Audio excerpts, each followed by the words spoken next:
trying to figure out how to put it to maybe peel back the mystery, the tragedies around us. And I've come up with the answer. It's pretty easy. I don't know. Sure don't. There's no words I can put together, no story I could tell that would probably settle the matter. Human mind can't grasp some things, but it's hard to quantify, I believe, when you boil it down. So I think it hit me today that I'm okay with not knowing all the answers, because I know a guy that has the answers, and I work to have a personal relationship with him. Until your heart's converted and you apply a little trust, the unconverted heart can't understand the mysteries of God.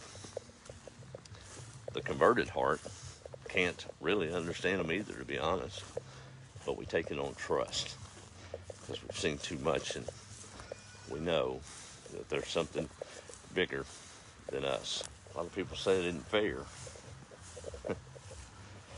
It's impossible for you and I to know what's fair, to even know what's good.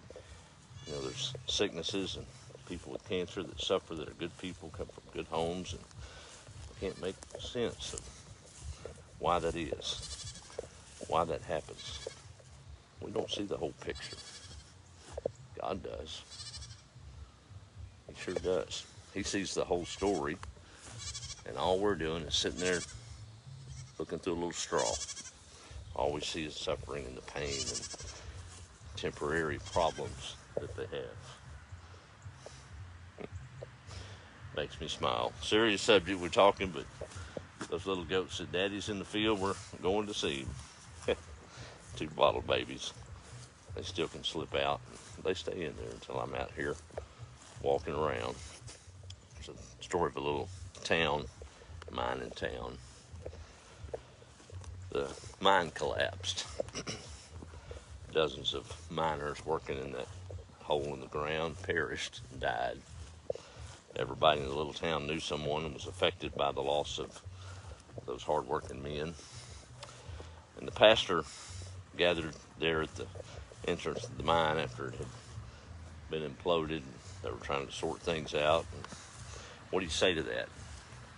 How do you lift that people up to encourage them to keep going and to trust?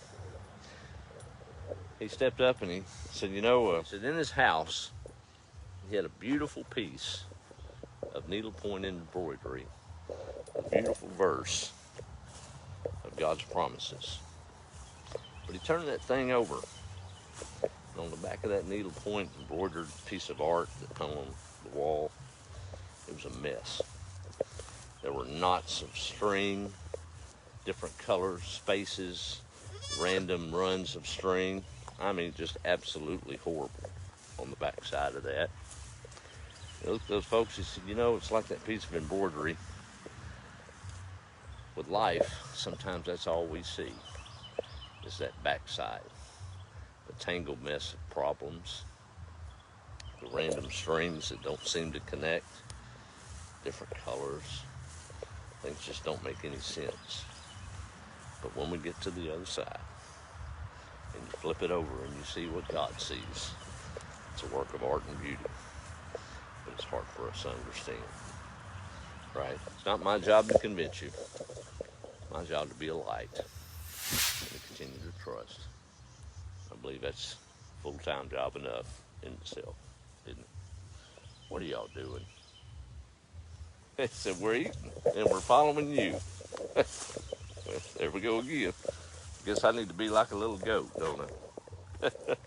No, they trust no matter what. Right? They don't even know their mama died. That's right.